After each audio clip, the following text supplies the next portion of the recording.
Tak boleh panggil lah semua ni, Mat. Panggil semua 1 jam, 7.30, 8.30. Yang Muhammad Kepung. Lepas tu Yang Muhammad Jerai, Menteri Perucap, menjawab lepas tu. Datuk Pengerusi, dengan cepatnya halaman 322 01 0000 010300 itu penguatkuasaan menguatkuasakan undang-undang perdagangan dalam negeri dan melindungi pengguna. Yang berhormat Menteri memang kawan saya juga, pernah ada di dalam PAC, dan sentiasa itulah sejak jadi menteri itu dia bagi saya tahu dia kerja dengan kuat sehingga badan pun tak dapat dikawal. Ya, dan itu Yang Berhormat Arau itulah bagi dia peluang sedikit. Ya, dan di sini saya nak dengan ringkas mengenai masalah inflasi. Menurut kementerian tu inflasi mungkin itu tahun ini 2 atau 3% dianggarkan, dan dengan keadaan itu dalam negeri dan juga di luar negeri, misalnya dia dengan cuaca yang buruk, termasuk badai di Amerika Syarikat, badai Sandri lah tu yang sudah menimpa itu pantai timur Amerika Syarikat, yang merosakkan berpuluh bilion ringgit dolar Amerika, dan ini pun menjejaskan keluaran itu komoditi, dan juga sebelum ini pun cuaca yang buruk yang menyebabkan itu ladang-ladang jagung sudah terjejas, dan dianggarkan bahawa itu kekurangan pengeluaran tu 15 ataupun 20% tahun ini. Dan ini bermakna kita import jagung dan komoditi ini kepada negara ini. Kalau itu pengeluaran di Amerika Syarikat dan juga di Rusia, dan banyak negara lagi yang mengeluarkan itu komoditi dengan banyak, terutamanya Amerika Syarikat dan Rusia. Dan ini bermakna kita di dalam negara ini termasuklah itu pembela ayam dan sebagainya memberi itu jagung yang mahal. Dan inilah akan itu menjadikan inflasi itu lebih tinggi. Sebab itulah saya tak tahu macam mana kita boleh anggarkan inflasi itu 2 atau 3% di dalam negara ini. Saya berharap Yang Berhormat dapat menerangkan apakah itu yang dianggarkan sekarang itu selepas daripada mudanya dikatakan 2 atau 3% dengan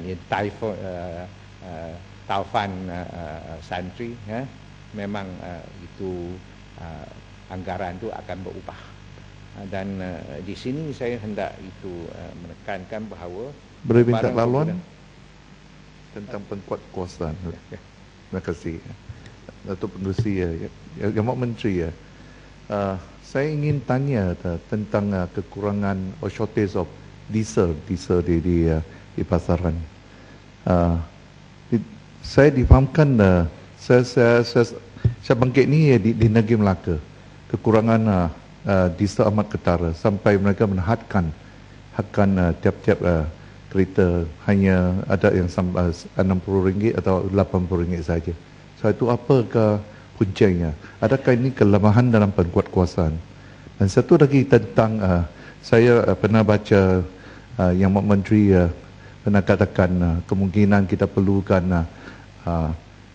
itu susu tepung perlu dikontrol dengan kerana harga susu tepung ni naik ya, jika dibandingkan ke 1-2 tahun yang ke belakang ni, dia naik amat tinggi lah.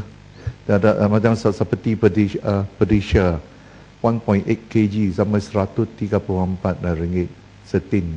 Saya ingat ni memang jika kita tak kawal, you will run out of control. Lepas tu tentang penguatkuasaan nanti minta kepada dapat Yang Berhormat Datuk Kepong bangkit bersama supaya dapatkan satu penjelasan dari Yang Amat Menteri. Datuk Pengerusi, yang memang itu Yang Berhormat Kota Melaka mengatakan yang benar, dan kerana barang pengguna di bawah kawalan harga adalah itu seperti gula, tepung gandum, kegunaan minyak masak, petrol RON 95, bahan api diesel dan LPG. Dan dengan inilah saya berharap Yang Berhormat dapat memberi itu. Mak Tepung, jelas sikit. Saya nak balik tapi hujan, kena masuk balik. Saya nak tanya Mak Kepong, ni kementerian ni kenapa jadi macam ni bawah perdagangan dalam negeri ni? Kalau Yang Mak Kepong perhatikan, jumlah peruntukan ni jadi teruk sangat. Tahun lepas 36 juta, tahun ni tinggal 5 juta pun tak sampai. 5 juta lebih sikit lah, tak sampai 6 juta. Apa kementerian nak buat kerja? Kalau dah peruntukan daripada 36 juta tinggal 6 juta, potong 30 juta, adakah kementerian ni nampak gaya macam tak mau beri tumpuan kepada aspek perdagangan dalam negeri ni? Saya rasa pelik juga. Ataukah dengan peruntukan banyak ni boleh pasti menjalankan tugas sebagaimana biasa dan boleh memastikan aspek perdagangan negeri ni boleh dikawal dengan baik? Macam mana pendapat Penangan Kepong? Yang Berhormat Indra Mahkota tu mengatakan dengan munasabah lah. Saya pun bersimpati dengan Yang Berhormat Menteri kerana dikurangkan daripada 36 juta kepada hampir 6 juta saja. Ini memang satu perkara yang perlu diberi perhatian. Mengapa Yang Berhormat Menteri tidak itu mendesak pihak itu Menteri Kewangan supaya jangan kurangkan begitu banyak. Dan itu memang penting, memang penting. Kita pun nak tolong dia juga. Bukan nak bidas dia saja. Dan di sinilah itu mengenai kawaran barang pengguna ni, dan kerana masa tak izinkan, saya pun nak sebutkan mengenai itu yang diwujudkan price watch. Kerana itu kita pun tahulah hypermarket banyak, dan itu kedai-kedai runcit terutamanya di sekitar bandar dan luar bandar itu sudah banyak tutup, tak boleh hidup, tak boleh. Ini bukan saja di Malaysia lah, di seluruh dunia. Ini trend dunia ni, hypermarket, trend dunia.